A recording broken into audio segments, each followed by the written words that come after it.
Guys, welcome back to my channel Zoologist AK, and I'm Aarti Kaushik again here with another video. And in this video we are going to learn about reproduction in organism. It is included in chapter first of 12th NCERT, or we can say it is related to CBSE curriculum. So here the basic introduction is given about the reproduction process that is takes place in organisms like plants and animals. And here are two types of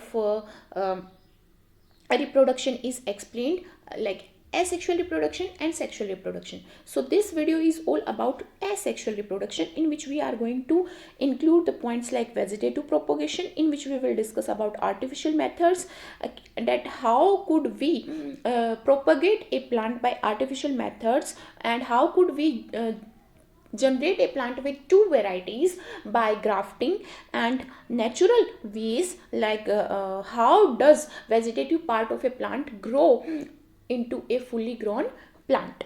And then we will discuss some other method of asexual reproduction like fragmentation, spore formation, budding, fission, etc. So stay tuned with me, and thank you so much for clicking on my video. तो सबसे पहले chapter में हमें life span बताया गया।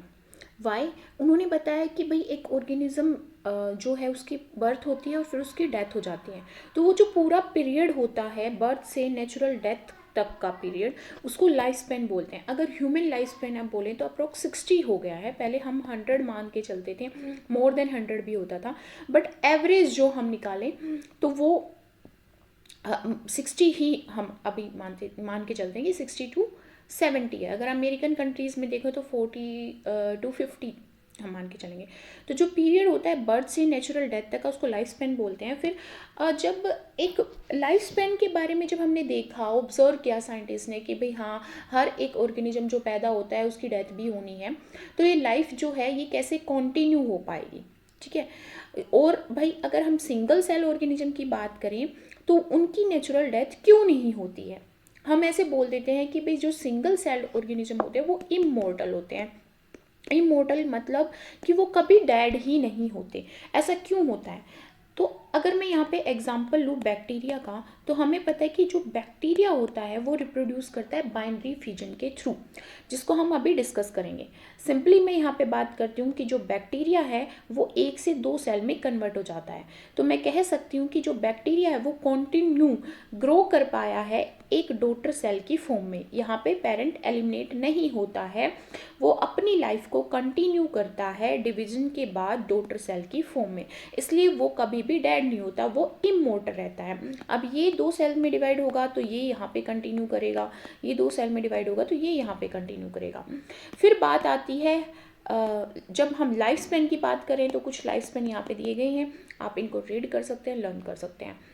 फिर ये बात आती है कि कॉन्टिन्यूटी कैसे मेंटेन की जाएगी लाइफ में, जब ऑर्गेनिज्म की डेथ जो है वो सुनिश्चित है, मतलब डेथ होनी ही है, तो कॉन्टिन्यूटी कैसे आएगी? तो कॉन्टिन्यूटी आएगी रिप्रोडक्शन के थ्रू। रिप्रोडक्शन क्या होता है?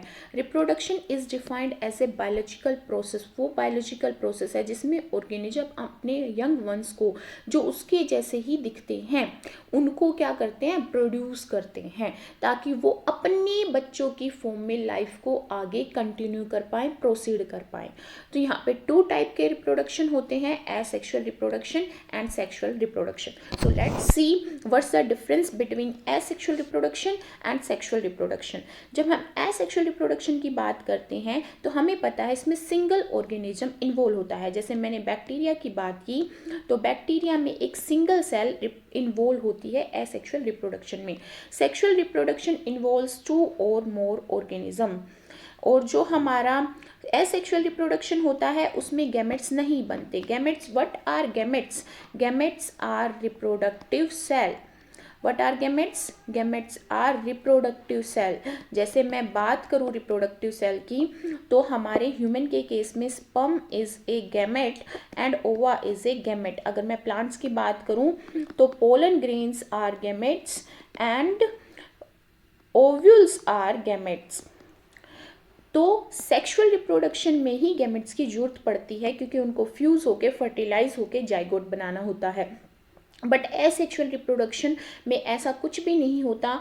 एक ऑर्गेनिज्म डिवाइड कर जाता है और प्लांट के केस में देखें तो रूट से प्लांट ग्रो कर जाता है, लीफ से प्लांट ग्रो कर जाता है, स्टेम से ग्रो कर जाता है, तो वहाँ पे गैमेट की ज़रूरत ही नहीं पड़ती। अब जब गैमेट ही नहीं बनेंगे तो उनका फ्यूज़न भी नहीं होगा और यहाँ पे फ्यूज़न होगा और इसमें माइटोटिक डिवीजन ही होगा, बट यहाँ पे मियोटिक डिवीजन भी चाहिए होगा। क्यों चाहिए होगा? क्योंकि जब स्पर्म बनेगा और जब हमारा ओवा बनेगा तो उस प्रोसेस के दौरान जो हमारे गैमेट होते हैं, गैमेट प्रोड्यूसिंग जो सेल्स होती हैं लाइक ओवेरी जो होती हैं हमारी, या टेस्टिस जो होते हैं, वहाँ पे म्योसिस डिवीजन चलेगा, फिर माइटोसिस डिवीजन चलेगा। तब हमारे जो गैमेट होंगे वो हैप्लॉइड हैप्लॉइड बन पाएंगे, मतलब एन नंबर ऑफ क्रोमोसोम को कंसिस्ट कर पाएंगे, क्योंकि इसके एन मिलके क्या बनाएंगे 2n नंबर ऑफ क्रोमोसोम। अगर यहाँ पे ऑलरेडी 2n होगा तो ये 4n बन जाएगा, जो कि एबनॉर्मल ऑर्गेनिज्म को रिप्रोड्यूस करेगा। It produce offspring that are identical to parents. अब हमने बैक्टीरिया की बात करी। बैक्टीरिया में मान लो ग्लूकोज को डाइजेस्ट करने की कैपेबिलिटी नहीं थी। एक जीन, एक ऐसा एंजाइम जो ग्लूकोज को डाइजेस्ट कर रहा है, वो एंजाइम यहाँ पे म्यूटेंट फॉर्म में प्रेजेंट था, तो ऑब्वियसली उसकी जो डॉटर सेल्स होंगी वो भी ग्लूकोज को क्या नहीं कर पाएंगी, डाइजेस्ट नहीं कर पाएंगी। इसलिए यहाँ पे क्या होता है, जो पेरेंट होता है वो बिल्कुल आइडेंटिकल होता है ऑफस्प्रिंग के, बट यहाँ पे दो अलग अलग ऑर्गेनिजम्स जो होते हैं वो एक दूसरे के साथ क्या करते हैं, मिलते हैं। जो अलग अलग इन्वायरमेंटल कंडीशन में रहते हैं उनकी अडेप्टेबिलिटी अलग होती है, उनका जीनोम अलग होता है, इसलिए यहाँ पे वेरिएशन आती है और दोनों पेरेंट्स अपने कैरेक्टर अपने ऑफस्प्रिंग में पास ऑन करते हैं, तो दोनों के कैरेक्टर वहाँ पे आते हैं, तो कुछ एक नया ऑर्गेनिज्म बनता है। In this chance of genetic variation होती तो है एसेक्सुअल रिप्रोडक्शन में। जैसे बैक्टीरिया का केस लें तो बैक्टीरिया हमारा एक अलग इन्वायरमेंटल कंडीशन में ग्रो कर रहा है। मान लो टेम्परेचर 45 डिग्री है, कभी 35 डिग्री है, कभी 20 डिग्री सेल्सियस है। मान लो उसको ग्रो करने के लिए गैलेक्टोज मिल रहा है या फ्रक्टोज मिल रहा है, या फिर एगार प्लेट पे उसको ग्रो करवाया गया है। मान लो ह्यूमिडिटी कम है, ज़्यादा है, तो उस इन्वायरमेंट की वजह से उस बैक्टीरियल सेल में कुछ चेंजेस आएंगे और वही चेंजेस वो अपनी डॉटर सेल में पास ऑन करेगा। तो जेनेटिक वेरिएशंस कहाँ पे, एसेक्सुअल रिप्रोडक्शन में भी आएंगी। बट जब हम सेक्सुअल रिप्रोडक्शन की बात करते हैं वहाँ पे दो अलग अलग इंडिविजुअल जिनकी मेंटल कैपेबिलिटी अलग है, IQ अलग है, फिजिक अलग है, जेनेटिक वेरिएशंस अलग हैं, उनके जीनोम में म्यूटेशन अलग हैं, वो सब जब मिलेंगी तो ऑब्वियसली यहाँ पे जेनेटिक वेरिएशन एक लार्ज स्केल पे आएंगी। जब मैं एसेक्सुअल रिप्रोडक्शन की बात कर रही हूँ तो ये नेचुरल सिलेक्शन के लिए यूजफुल नहीं है। यहाँ पे इवोल्यूशन नहीं हो पाता स्पीसीज का, क्योंकि ये बैक्टीरिया कंटिन्यू कर पाएगा, बहुत सारी जनरेशन के बाद इसमें कुछ म्यूटेंट होगा और थोड़ा बहुत चेंज आ पाएगा। बट जो कि बैक्टीरिया जो सिंगल सेल्ड ऑर्गेनिज्म है या फिर जो हमारे सिंपलर ऑर्गेनिज्म है वो हमारे बहुत कम टाइम में डिवाइड होते हैं। जैसे बैक्टीरिया 20 to 30 मिनट लेता है डिवाइड होने के लिए, बट एक ह्यूमन ऑर्गेनिज्म की बात करें तो 9 मंथ लग जाते हैं एक बेबी को बनने में। तो टाइम कम होने की वजह से यहाँ पे म्यूटेशन, थोड़ी वेरिएशन जो है वो जल्दी दिख जाती हैं, बट ये नेचर सेलेक्ट नहीं करती क्योंकि यहाँ पे स्पीसीज इवोल्व नहीं होती है। बट सेक्सुअल रिप्रोडक्शन में मान लो एलियन ने किसी फीमेल के साथ मेटिंग कर ली तो ऑब्वियसली उसका बच्चा क्या होगा, ह्यूमन नहीं होगा, वो एलियन जैसे उसमें जो कैरेक्टरिस्टिक्स हैं उसका जीनोम है वो चीज़ें आ जाएंगी। तो सिंपल बात है कि यहाँ पे इवोल्यूशन ऑफ स्पीसीज जो है वो होता है, इसलिए नेचर हमारे सेक्सुअल रिप्रोडक्शन को सिलेक्ट करती है क्योंकि ये एडवांटेशियस है। इवोल्यूशन होना, स्पीसीज न्यू स्पीसीज बनना नेचर के लिए अच्छा है क्योंकि नेचर चेंज हो रही है, हमारी क्लाइमेटिक कंडीशन चेंज हो रही है, हमारे मिनरल्स कम हो रहे हैं, तो जो जो अवेलेबिलिटी है नेचर में उसकी अकॉर्डिंग हमारी जो स्पीसीज है वो होनी चाहिए। इट ओक्योर्स बाय, अब हमें पता है एसेक्सुअल रिप्रोडक्शन बडिंग के थ्रू होता है, फ्रेगमेंटेशन के थ्रू होता है, स्पोरुलेशन के थ्रू होता है। स्पोरुलेशन मीन्स स्पोर फॉर्मेशन के थ्रू होता है, और जो हमारा सेक्सुअल रिप्रोडक्शन है उसमें फर्टिलाइजेशन होता है। ह्यूमन के केस में male gamete that is sperm and female gamete that is ओवा, दोनों एक दूसरे के साथ फ्यूज हो जाते हैं, और पोलिनेशन में हमारे क्या होते हैं, पोलन ग्रेन्स स्टिग्मा पे आ जाते हैं, फिर स्टिग्मा पे वो पोलन ट्यूब बनाते हैं और पोलन ग्रेन्स ओवल तक पहुंच जाते हैं, तो वहाँ पे फर्टिलाइजेशन होता है। एसेक्सुअल रिप्रोडक्शन में सबसे पहले हम बात करते हैं, जो एसेक्सुअल रिप्रोडक्शन है वो क्लोन्स देता है। क्लोन्स का मतलब होता है एक ऐसा ऑर्गेनिज्म, जैसे बैक्टीरिया के केस में वो बैक्टीरिया सेल ही दे रहा है जो जेनेटिकली भी, जिसका जीनोम, जिसके जीन, जिसका डीएनए पूरा एग्जैक्टली सेम होगा पहले वाली बैक्टीरियल सेल की, और मॉर्फोलॉजिकली का मतलब है कि उसकी अपीयरेंस भी बिल्कुल सेम होगी उस बैक्टीरिया सेल की तरह, तो वो क्लोन है। Genetically and morphologically similar organism produce होंगे हमारे एसेक्सुअल रिप्रोडक्शन के थ्रू। तो सबसे पहले हम यहाँ पे बाइनरी फिजन को डिस्कस करते हैं। Binary fission is a mitosis division. यहाँ पे माइटोसिस डिवीजन नहीं होता है, यहाँ पे न्यूक्लियोइड सेल्स, न्यूक्लियस डिवाइड हो जाता है। जब न्यूक्लियस डिवाइड होगा तो ऑब्वियस सी बात है डीएनए भी डिवाइड होगा। डीएनए से यहाँ पे मेसोसोम अटैच होती है। मेसोसोम क्या होती है? इनवेजिनेशन। इनवेजिनेशन का मतलब होता है कि अंदर की तरफ जो सेल मेम्ब्रेन है, और बैक्टीरिया में सेल वॉल भी होती है, वो अंदर की तरफ क्या हो रखी होती है? इनवेजिनेट कर रखी होती है, अंदर की तरफ ग्रो कर जाती है, उसको हम मेसोसोम बोलते हैं। और वो बहुत सारे फंक्शन परफॉर्म करती है, जैसे replication of DNA, synthesis of cell wall, secretion and respiration etcetera in case of bacteria. तो वो मेसोसोम भी यहाँ पे डिवाइड करेगी जब हमारा क्रोमोसोम डिवाइड करेगा, या फिर हम बोले तो जीनोम डिवाइड करेगा। फिर सेल वॉल भी डिवाइड करेगी और प्लाज्मा मेम्ब्रेन डिवाइड हो जाएगी और 2 डॉटर सेल्स बन जाएंगी। और बैक्टीरिया अबाउट 20 to 30 मिनट लेगा ये पूरी प्रोसेस को परफॉर्म करने के लिए। तो इसको हम बाइनरी इसलिए बोलते हैं, बाइनरी मतलब बाई, मतलब कि 2 सेल्स में एक ऑर्गेनिज्म फिजन हो रहा है। फिजन मतलब डिवीजन हो रहा है। फिजन का मतलब होता है टूटना, तो एक ऑर्गेनिज्म 2 में टूट रहा है यहाँ पे। Types of binary fission. Binary fission भी डिफरेंट टाइप से परफॉर्म किया जाता है, जैसे मल्टीपल फिजन हमारा irregular in amoeba. We all know that amoeba has irregular shape. जब उसकी शेप ही इरेगुलर है तो वो इरेगुलरली डिवाइड करेगा, इसलिए इसको इरेगुलर बाइनरी फिजन बोलते हैं। लॉन्गिट्यूडनल, बिकॉज ये लॉन्गिट्यूडनल डायरेक्शन में होता है, वर्टिकल वे में होता है, वर्टिकल प्लेन में होता है, इसलिए इसको लॉन्गिट्यूडनल डिवीजन बोलते हैं। यूग्लिना के केस में, euglena are present in protozoa. Transverse in paramecium, transverse क्योंकि ये हमारा हॉरिजॉन्टली हो रहा है पैरामीशियम के अंदर, इसीलिए इसको हम क्या बोलते हैं? Transverse binary fission. फिर मल्टीपल फिजन आता है। मल्टीपल फिजन का मतलब होता है एक न्यूक्लियस जो होता है सेल का, वो बहुत सारे न्यूक्लियाई में डिवाइड होता है और फिर सेल बर्स्ट हो जाती है। बर्स्ट मतलब वो फट जाती है और सारे न्यूक्लियस बाहर आ जाते हैं और वो इंडिविजुअल ऑर्गेनिज्म में ग्रो करते हैं। ये बेसिकली प्लाज्मोडियम के अंदर पाया जाता है, जो एनाफ्लिस मॉस्किटो के अंदर, फीमेल एनाफ्लिस के अंदर क्या करता है? ग्रो करता है, अपनी लाइफ साइकिल को कंप्लीट करता है और मलेरिया कोज करता है। तो जो प्लाज्मोडियम है वो मल्टीपल फिजन के थ्रू रिप्रोड्यूस करेगा। मल्टीपल का मतलब ये है उसका न्यूक्लियस मल्टीपल टाइम यहाँ पे डिवाइड हो रहा है बस्ट आउट होने से पहले, मतलब कि उसको डॉटर सेल्स में ग्रो करने से पहले, इसलिए इसको मल्टीपल फिजन बोला गया है। हमारा budding in east, hydra and Bryophyllum, हम 3 ऑर्गेनिज्म में बर्डिंग पढ़ते हैं। अगर ईस्ट की बात करें तो बर्ड यहाँ पे फॉर्म होता है। देखो बर्ड क्या होता है? आउट ग्रोथ होती है, आउट प्रोजेक्शन होता है। आउट ग्रोथ बोल सकती हूँ मैं, या फिर मैं बोलूँ कि आउट प्रोजेक्शन होता है, किसका? सेल मेम्ब्रेन का, और उसके अंदर न्यूक्लियस भी डिवाइड होता है, और न्यूक्लियस डिवाइड होने के बाद वो न्यूक्लियस उस आउट ग्रोथ में ग्रो करने लग जाता है। तो ये एक बेबी पेरेंट की तरह अब दिखाई देता है हमें, यहाँ पे ईस्ट की तरह ये दिखाई दे रहा है। तो ईस्ट के केस में ये डिटैच हो जाएगा और क्या करेगा? एक फुल्ली ग्रोन ऑर्गेनिज्म में, और फुल्ली ग्रोन ईस्ट की फॉर्मेशन करेगा। अगर हाइड्रा में देखें तो छोटा सा बर्ड फॉर्म होता है, सेल्स जो माइटोटिकली डिवाइड होने की कैपेबिलिटी रखती हैं वो डिवाइड होती हैं और एक बेबी हाइड्रा बना देती है। वो बेबी हाइड्रा यहाँ पे बिल्कुल एग्जैक्टली पेरेंट बॉडी की तरह दिखती है और वो डिटैच होकर एक नई हाइड्रा बना देती है। ब्रायोफाइलम में लीफ के अंदर क्या होता है? यहाँ पे बर्डिंग होती है। लीफ की जो हमारे यहाँ पे मार्जिन है और एक्सिस है, लीफ एक्सिस है, वहाँ पे छोटे छोटे बर्ड्स बनते हैं जो एक नया पौधा जनरेट करने की कैपेबिलिटी रखते हैं। तो देखिए बर्डिंग इन ईस्ट में कैसी होती है? Asymmetrical division. एसिमेट्रिकल डिवीजन क्या है? मतलब ये छोटा है और ये बड़ा है, तो एसिमेट्रिकल साइज वेरी कर रहा है। बर्डिंग इन हाइड्रा, एक्सोजीनस बर्डिंग। एक्सो मतलब बॉडी से बाहर बर्डिंग हो रही है। ये बर्ड लाइक प्रोजेक्शन देता है। बर्ड लाइक प्रोजेक्शन जैसे फ्लावर पे बर्ड आता है फूल बनने से पहले, तो वैसी ही अपीयरेंस हाइड्रा में दिखाई देती है। अगर वैसी ही प्रोजेक्शन हमारी किस में होती है, ईस्ट में होती है।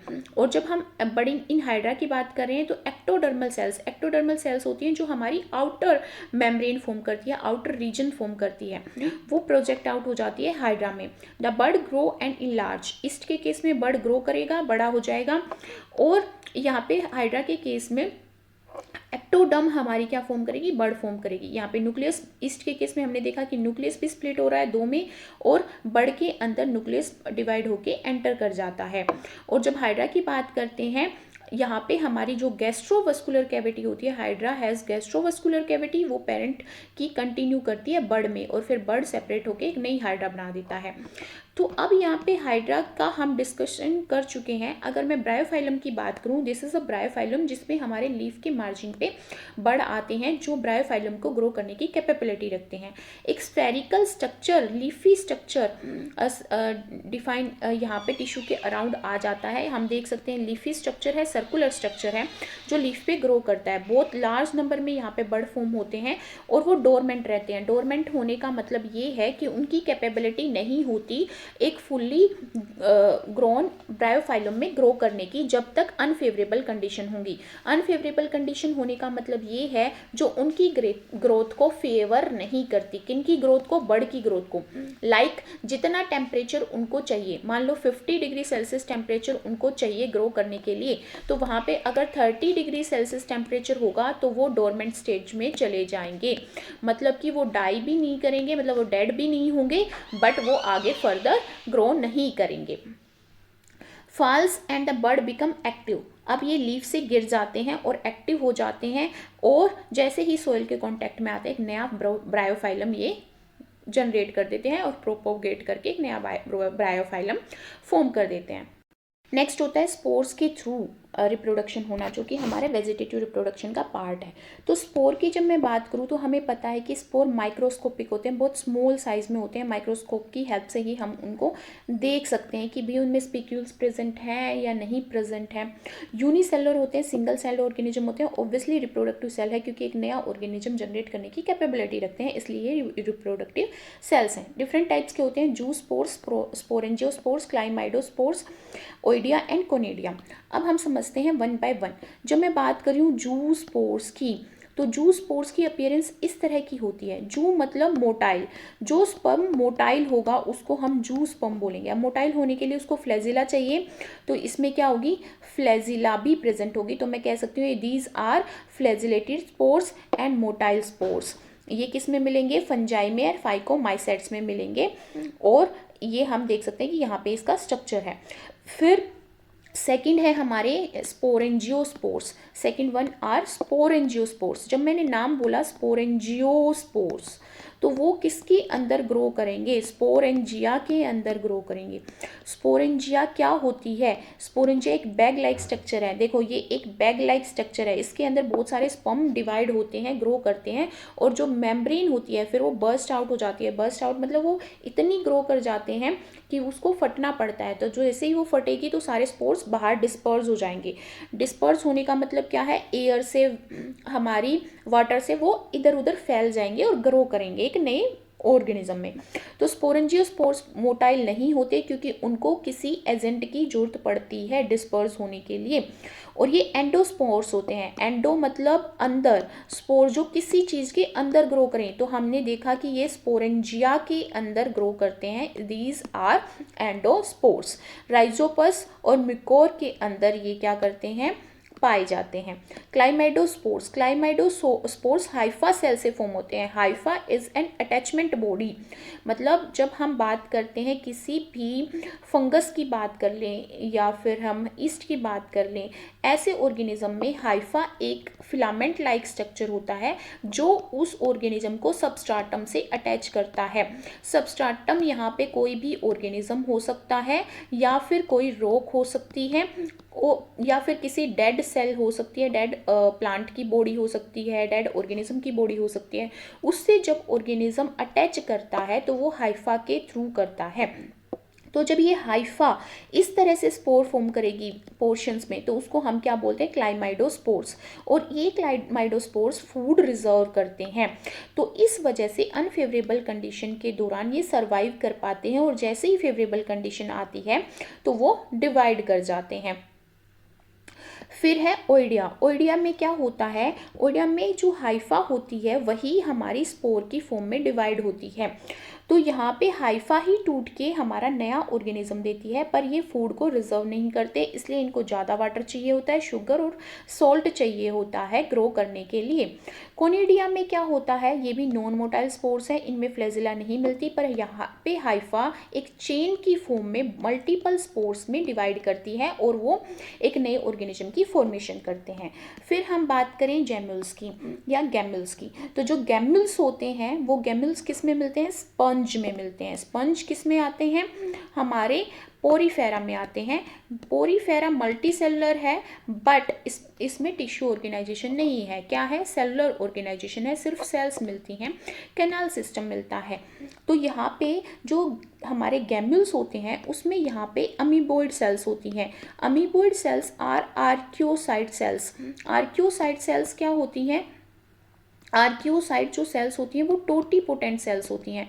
टोटीपोटेंट सेल होने का मतलब ये है कि एक सेल की कैपेबिलिटी है कि वो बेबी स्पंज की सारी सेल्स जो भी उसको चाहिए, पिनाकोसाइट्स चाहिए या फिर उसको अमीबोसाइट्स चाहिए, जो भी उसको चाहिए सेल्स, वो सब में डिवाइड होके डिफ्रेंशिएट होके ग्रो कर सकती है।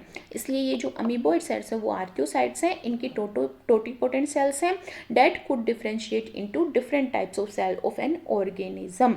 और इनके अंदर आउटर मेम्ब्रेन और इनर मेम्ब्रेन होती है, माइक्रोपाइल एंड जहाँ से ये बाहर आती हैं। आउटर इनर मेम्ब्रेन प्रोटेक्शन के लिए है और स्पिक्यूल्स इनमें प्रेजेंट होते हैं। और ये जो गैम्यूल्स हैं ये हमारे अनफेवरेबल कंडीशन में डोरमेंट स्टेज में चले जाते हैं। डोरमेंट स्टेज में जाने का मतलब होता है, डोरमेंट मैंने यहाँ पे बोला, डोरमेंट स्टेज का मतलब होता है कि एक सेल या वो स्पोर हो या फिर वो गैम्यूल हो, वो डेड नहीं हो रहा, वो अलाइव है, पर वो जर्मिनेट भी नहीं हो रहा, वो नया ऑर्गेनिज्म भी नहीं फॉर्म कर रहा, क्योंकि कंडीशंस क्या हैं, अनफेवरेबल कंडीशंस हैं। नेक्स्ट है हमारा वेजिटेटिव प्रोपोगेशन में हम पढ़ेंगे नेचुरल मेथड कि कैसे हम वेजिटेटिव पार्ट्स को लेके नेचुरल मेथड के थ्रू एक नए प्लांट को प्रोपोगेट कर सकते हैं। जब मैं बात कर रही हूँ वेजिटेटिव प्रोपोगेशन की, तो वेजिटेटिव प्रोपोगेशन हमेशा वेजिटेटिव पार्ट्स के थ्रू होता है। जब मैं बात कर रही हूँ यहाँ पे वेजिटेटिव पार्ट इस वर्ड की, तो वेजिटेटिव पार्ट से मेरा सिंपल मतलब ये है कि यहाँ पे सीड का यूज़ नहीं होगा। किसका यूज़ नहीं होगा, सीड का यूज़ नहीं होगा। और सीड कब फॉर्म होता है, सीड तब फॉर्म होता है जब हमारे पोलन ग्रेन्स हमारे ओव्यूल के साथ मिलके हमारी क्या बनाते हैं, एम्ब्रियो बनाते हैं। एम्ब्रियो हमारी फिर क्या बनेगी, फ्रूट और सीड बनेगा। तो सीड वाली प्रोसेस यहाँ पे होती ही नहीं है, सिर्फ और सिर्फ वेजिटेटिव पार्ट्स का यूज़ होता है। वेजिटेटिव पार्ट्स क्या हो गए, रूट हो गई, स्टेम हो गए, लीफ हो गया, बर्ड हो गए, ये सब क्या है हमारे प्लांट के वेजिटेटिव पार्ट्स। इनकी अंदर कैपेबिलिटी होती है एक नए ऑर्गेनिज्म को जनरेट करने की। अब ये बताओ कि यही पार्ट्स क्यों जनरेट कर पाते हैं, एनिमल के केस में ऐसा क्यों नहीं होता। ये मेरिस्टेमेटिक टिश्यू को हेल्ड करते हैं, कौन से टिश्यू को, मेरिस्टेमेटिक टिश्यू को हेल्ड करते हैं, प्लस ये टोटीपोटेंट सेल्स देते हैं। एंड टोटीपोटेंट सेल्स की कैपेबिलिटी होती है कि वो एक ऑर्गेनिज्म की सारी सेल्स को फॉर्म कर सकती हैं। मतलब अगर मैं रूट को लूँ तो इसके अंदर टोटीपोटेंट सेल्स हैं, ये स्टेम वाला पोर्शन भी बनाएंगी, रूट वाला पोर्शन भी बनाएंगी, बड भी बनाएगी, फ्लावर भी बनाएगी, और ये क्या बनाएगी, लीफ भी बनाएगी, ये सब कुछ बनाएगी। एक सेल बहुत सारी सेल्स को जनरेट करने की कैपेबिलिटी रखती है, इसीलिए हम इनको टोटीपोटेंट सेल्स बोलते हैं। इसीलिए यहाँ पे वेजिटेटिव पार्ट्स के थ्रू एक पौधा ग्रो कर पाता है। अब मैं बात करूँ रूट्स के थ्रू, तो रूट्स के थ्रू रिप्रोडक्शन किस में होता है, मॉडिफाइड ट्यूबर्स। जो हमारी रूट क्या होती है, मॉडिफाइड ट्यूबर्स। जैसे हम बात करें अगर ट्यूबर्स की बात करें तो पोटैटो में, रूट्स स्वीट पोटैटो में, यैम में, डालिया में, टिनोस्पोरा में। एडवेंटिशियस वर्ड, देखो एडवेंटिशियस जहाँ पे वर्ड आता है, दो वर्ड आते हैं भाई, एडवेंटिशियस वर्ड आता है और एक आता है एडवेंटिशियस रूट। इसका मतलब ये होता है रूट हमेशा किससे फॉर्म होती है, रेडिकल से फॉर्म होती है।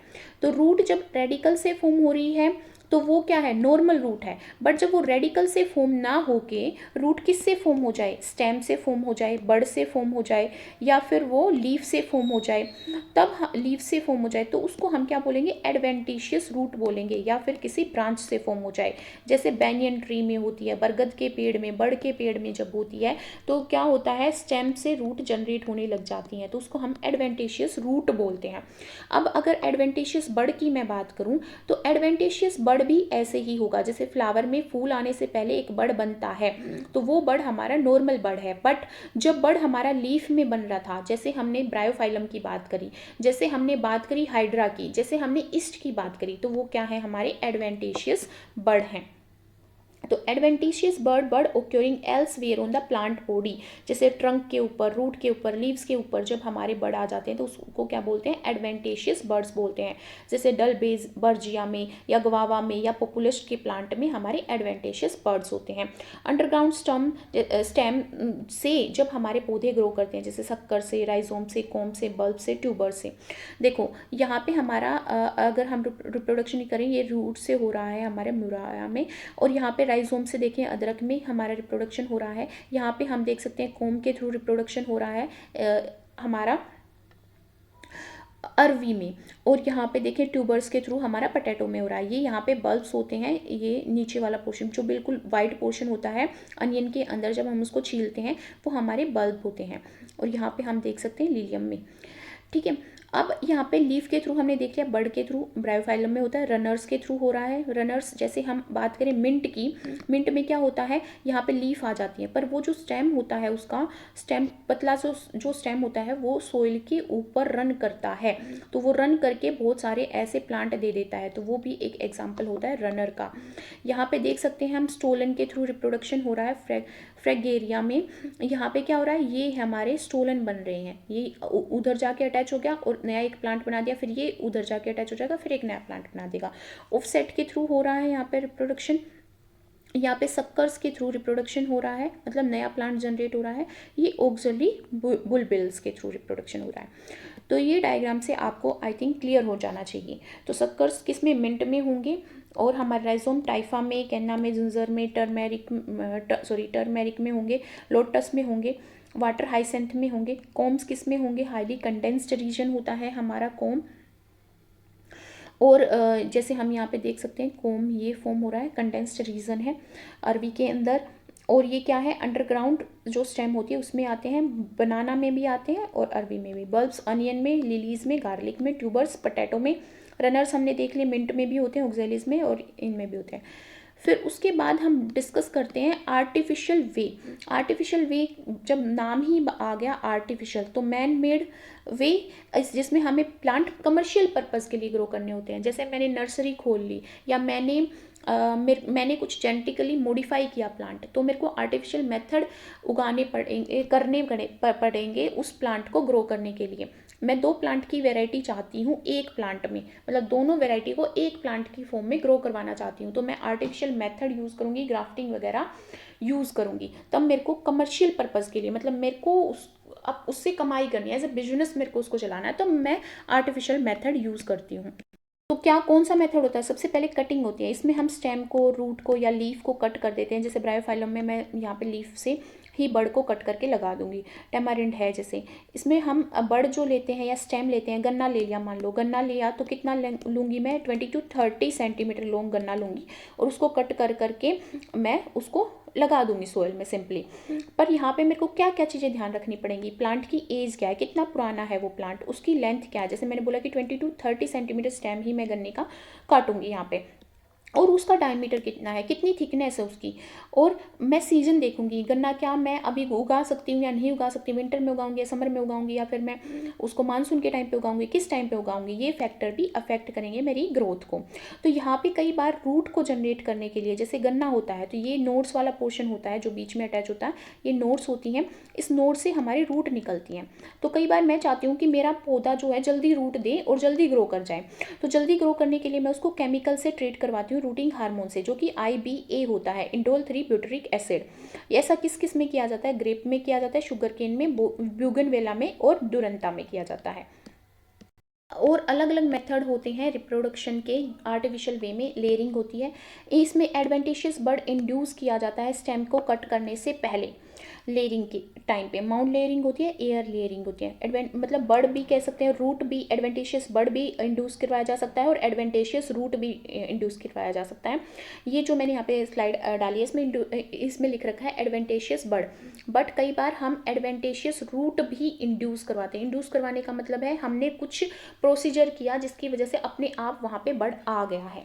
तो माउंट लेयरिंग है, माउंट लेयरिंग में क्या करते हैं, जो लोअर ब्रांच होती है प्लांट की, ये हमारे हर्बेसियस प्लांट्स में होती है। हर्बेसियस प्लांट जो कैपेबिलिटी रखते हैं, जिनको हमारे जो काऊ कैटल वगैरह जो फीड करते हैं जिन पे, वो हर्बेसियस प्लांट। तो जो लोअर ब्रांच होती है स्टेम की, वो बेंड हो जाती है, तो उसके ऊपर से हम हार्ड पोर्शन को कट कर देते हैं, कोम्बियम को अलग कर देते हैं, और नोड वाले पोर्शन पे उसको सोइल के अंदर भी दबा सकते हैं। अदरवाइज हम सिंपली उसको कट करके वहाँ पे हार्मोनल की प्रोजेक्शन से सिंपल ऐसे कट कर देते हैं, यहाँ से कट कर दिया, यहाँ से कट कर दिया, जो अंदर सॉफ्ट वाला मेरिस्टेमेटिक टिश्यू वाला पार्ट है उसको हमने IBA जो हमारा रूट हार्मोन है उससे ट्रीट करवा दिया, जिससे उसमें यहाँ पे रूट आ जाते हैं। बट यहाँ पे देखिए हम उसको सोइल में के अंदर भी क्या कर सकते हैं, डाल सकते हैं, और जो उसकी टिप होगी, ये वाली टिप होगी, ये सोइल से बाहर होगी, बट ये वाला पोर्शन उसका सोइल के अंदर रहेगा, जिसकी वजह से यहाँ पे रूट जनरेट हो जाएंगी। वो स्टेम से रूट जनरेट हुई है, इसलिए हम उसको एडवेंटेशियस रूट बोल रहे हैं। और जब वो रूट आ जाएंगी तो एक नया प्लांट ग्रो कर जाएगा, या फिर हम उसको कट करके अलग से लगा सकते हैं, और अलग से लगाने की भी जरूरत नहीं है, यहाँ से डायरेक्ट कट कर दो, रूट आई गई है, प्लांट ग्रो कर जाएगा। ये मेथड जैस्मीन में और स्ट्रॉबेरी में यूज़ किया जाता है। एयर लेयरिंग, एयर लेयरिंग में क्या करते हैं हम, जो थिक ब्रांच होती है जो इजीली बेंड नहीं हो सकती, उस प्लांट्स में, जैसे रबड़ के प्लांट में, उसमें हम एक गेडल बनाते हैं। गेडल लोअर पार्ट होता है, ऊपर वाले पार्ट से, मतलब ये वाला पार्ट, और उस रिंग को, बार्क रिंग को, ये बेसिकली डाइकोटिलीडोन में होता है, डाइकोटिलीडोन्स प्लांट्स में, डाइकोटिलीडोन प्लांट जिसमें वस्कुलर कैम्बियम प्रेजेंट होता है। वस्कुलर कैम्बियम क्या, जो प्लांट की एज बताता है, जिसमें आपने देखा होगा जो थिक प्लांट होते हैं, बड़े बड़े मोटे मोटे पौधे जो होते हैं, उसमें ऐसे रिंग देखी होंगी जब वो कट जाता है, तो उसको वस्कुलर कैम्बियम बोलते हैं। डेड सेल्स होती हैं ये, और ये एज बताती हैं हमारी किसी पौधे की। तो इसको रिमूव कर देंगे और सॉफ्ट पोर्शन को निकालेंगे। अब उस सॉफ्ट पोर्शन पे हम अलग अलग पोर्शन पे क्ले, डंग, कॉटन और वाटर का एक पेस्ट बनाते हैं, और उस पेस्ट को उस पर लगा देते हैं, और फिर पॉलीथीन को टाई कर देते हैं। फिर उसमें एडवेंटिशियस रूट आ जाती हैं, और वो पौधा, हमारा नया पौधा ग्रो कर जाता है। तो रबर प्लांट के केस में भी ऐसा किया जाता है। अब कुछ आर्टिफिशियल वेजिटेटिव रिप्रोडक्शन करने के लिए डिफरेंट टाइप से ग्राफ्टिंग भी की जाती है। ग्राफ्टिंग में क्या होता है, हम दो प्लांट, अलग अलग प्लांट लेते हैं, मतलब देखो प्लांट तो होगा सेम स्पीसीज का, जैसे मैंने मैंगो का ले लिया, पर वेराइटी अलग होंगी, वेराइटी अलग होंगी, वेराइटी 1 होगी और 2 होगी। दो प्लांट ले लिए जो एक ही सीजन में ग्रो करेंगे, एक ही स्पीसीज के होंगे, तो क्लोजली रिलेटेड डाइकोटिलीडोन प्लांट ही लेते हैं जिसमें वस्कुलर कैम्बियम होता है।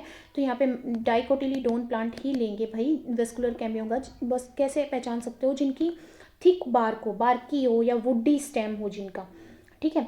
तो यहाँ पे जो रूट पोर्शन, मान लो ये वाला पोर्शन है, ये यहाँ पे रूट बने होंगे, तो इस रूट पोर्शन को हम क्या बोलते हैं, स्क्योन वाला पार्ट बोलते हैं, सॉरी रूट वाला पार्ट होता है स्टोक, और जो ऊपर हम लगा रहे हैं ग्राफ्टिंग के लिए वो होता है हमारा स्क्योन, और रूट वाला पोर्शन होता है स्टोक, ऐसे नाम दिया जाता है। जो स्टोक होता है वो हमारा वाइल्ड वेराइटी से बिलोंग करता है। वाइल्ड वेराइटी जो हमारी होती है वो रेजिस्टेंस होती है डिजीज से, पेस्ट से, और उसमें एफिशिएंट रूट सिस्टम होता है। एफिशिएंट मतलब कि बहुत अच्छे से डेवलप हुआ रूट सिस्टम होता है, ताकि वाटर और मिनरल को अच्छे से एब्जॉर्ब कर सके वो रूट से।